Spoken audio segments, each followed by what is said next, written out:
Hey there, I'm Dr. Gerry Crete, and you're listening to Be With the Word. This is episode 66. It's the first Sunday of Lent. And this is the podcast where I reflect on the Sunday readings with a psychological perspective. I'm a licensed marriage and family therapist and professional counselor. I've been doing this now for over a year, and I really like to get into the Sunday readings and explore different themes. And this is Lent, and my big theme for Lent is going to be dissociation. So I'm going to explain a little bit what that is, and I'm going to make some interesting points related to the Sunday readings and how it connects. If you would like to listen to the Sunday readings, go over to my sister podcast. It's called Hear the Word. And Hear the Word, I actually read the Sunday readings, but I also provide and embed in them a meditation. And the meditation is integrated with some psychologically informed practices based on my experience as a trauma therapist. And I am bringing in different resources, and I'm integrating them with our faith and the Sunday readings. I think it's cool. I think it's really unique. I find it personally powerful. I've used some of these with my clients and to great effect. So I'm excited about that. So please go over to Hear the Word. It's also called episode 66. So if there's any confusion, which one, you can just look for the same number corresponding to Hear the Word and Be With the Word. All right. So, I'm going to talk a little bit about dissociation. I think it's fascinating in this reading. This week, we have the story of Noah and the flood, right? And so we literally have the people have all been destroyed and killed in the flood. And then we have Noah and his family are saved, right? And then God basically makes this covenant with them that he's never going to destroy the earth again with water, at least with a flood. So he makes this covenant, and the rainbow is the sign of that covenant. And it's really interesting. And this same theme, because I went ahead, right, and I've read all the readings coming up for all of Lent. This is cycle B. I just wanted to get ahead. I like to kind of capture the whole season, so I've done that. And what I'm really noticing is this movement from death to life, right? Which is so big in the mind of the Hebrews. Like way back, I can remember taking this Hebrew scriptures course in my undergrad, and I remember really like getting a greater understanding of the ancient Hebrews mindset when it came to death and life. I may have mentioned this before, but the idea is that if you have blood spilled or menstruation or any kind of liquid or even having sex because there's fluids, any kind of fluid kind of leaving your body was a movement toward death, right? Especially like a war or something, or childbirth, right? You were moving closer to the possibility of death. And that informed a lot of some of the ritual purity practices of the ancient Hebrews. But in general, they saw death as a danger, right? Obviously. And they saw that anything that took you toward death or caused death was obviously to be avoided. And anything that brought you toward life was something that you worked for and strived for. That seems pretty obvious. So we see in the stories all along, all the way even into Christ, right? Christ himself is going from death to life and playing with those themes. Because when Jesus dies on the cross, for example, he goes into death, which makes no sense to the Hebrews. And yet it's through death that he is restored. He restores, well, he comes to life, but he brings all of us into life. So this is the interesting thing that makes no sense, and yet it's the powerful truth, and it's the powerful message of God, that it is actually that we actually in some way have to enter death in order to have life. And we see that here even in Noah, even in this story from Genesis, that we see Noah, right? It's through the waters of destruction, in a sense, of the flood, that Noah is brought into this new covenant, right? And we even see that is hearkened to in the later readings, right? That we have from Peter, that he says, if 8 people were saved through water, and that this prefigured baptism, which saves you now. So it's so interesting that baptism is us figuratively in a sense, but it is also in another sense physically, because we're thrown in, we're immersed in water, or we have water poured on us, and we literally then experience a kind of a death, a figurative, but a literal dunking into water, but a figurative death, and then coming out of it into new life. So this is such a major theme of Christianity. All right, I'm going to connect that with dissociation. I'm fascinated with what is dissociation. So what happens, right, when we kind of, in some sense, lose sense of ourselves, right? There can be a mild form of dissociation that we all do. I'll give one example, is if you're driving home and you make all the same turns every day, you might be thinking of one thing and driving home without really being fully conscious of your movements, right? And sometimes we're going somewhere else, but we're so used to doing a certain bunch of moves that we kind of have to wake up out of that and go, hey, wait, I'm not going to work. I'm going over here instead.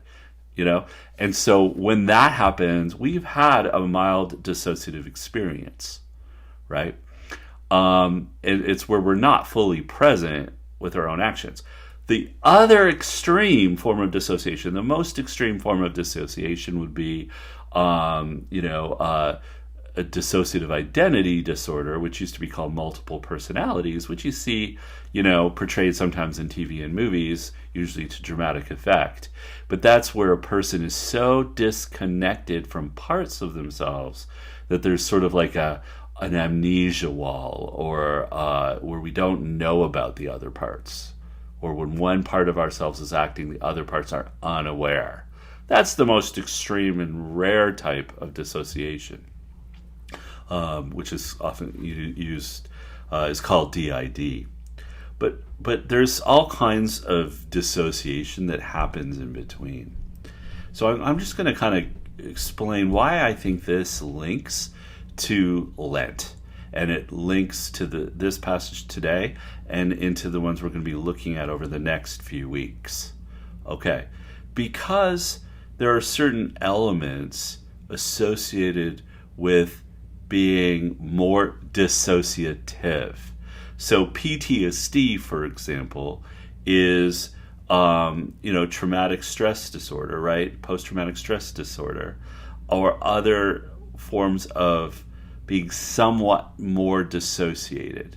So you can have a current experience where there's a part of you that kind of takes over sometimes, or it seems to take over. You don't lose full consciousness. You're not completely unaware that this is going on, but you feel kind of removed from it. I see this a lot in a trauma, like PTSD survivors who reenact their trauma, right? And maybe they reenact their trauma sexually, or they reenact their trauma, experientially with some people. And afterward, they're a little surprised that they did that. Intellectually, they know it was wrong, or morally they know it was wrong or inappropriate or not what they would want it to do, and yet they still did it anyway. Okay? It's a little different than just simply making a choice to do something wrong. This has an aspect of disconnection from the self.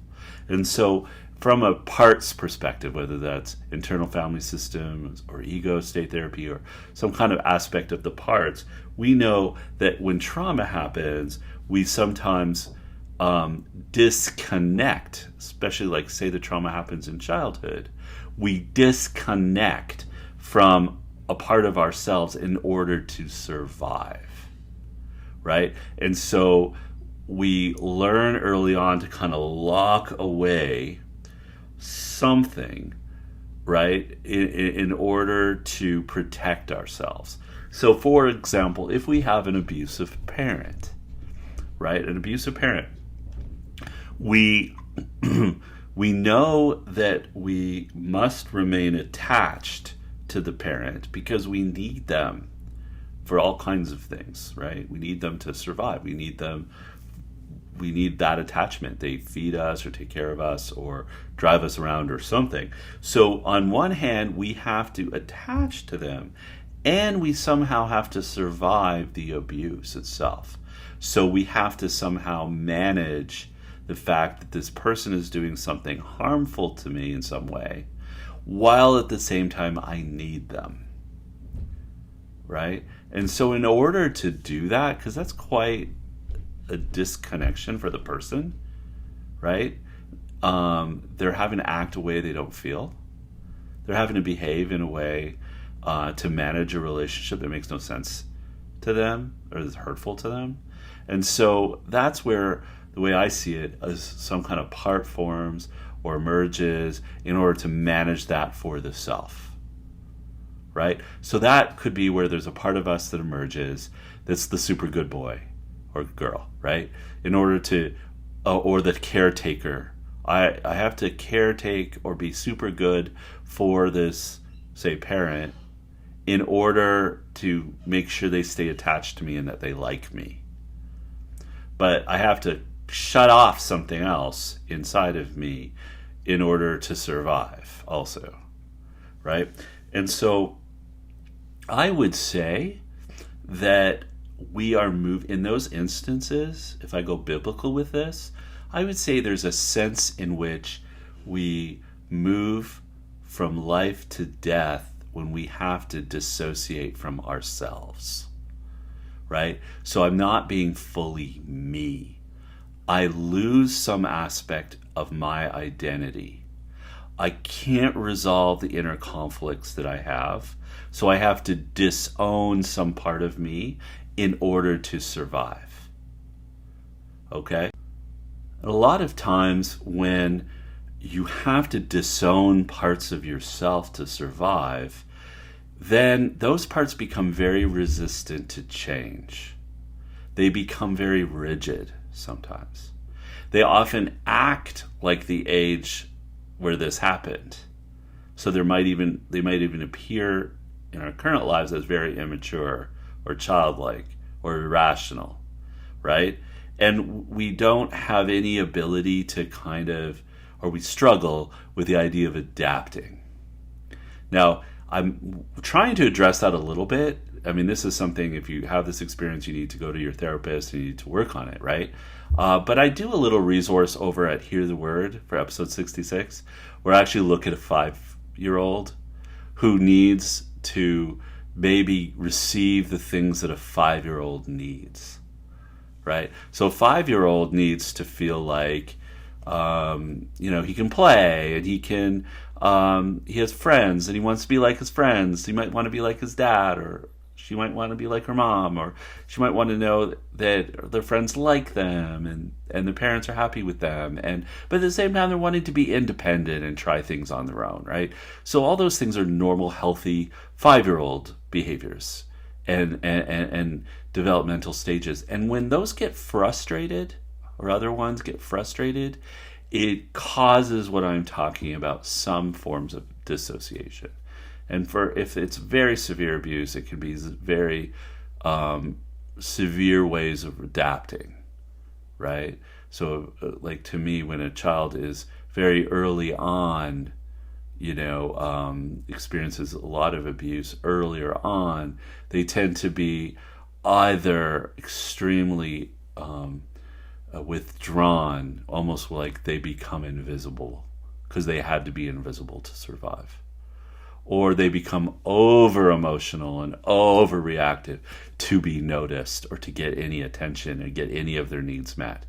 So it's really variable, right? It depends on the person, it depends on the situation. But those are extreme examples, but all of us experience some of it.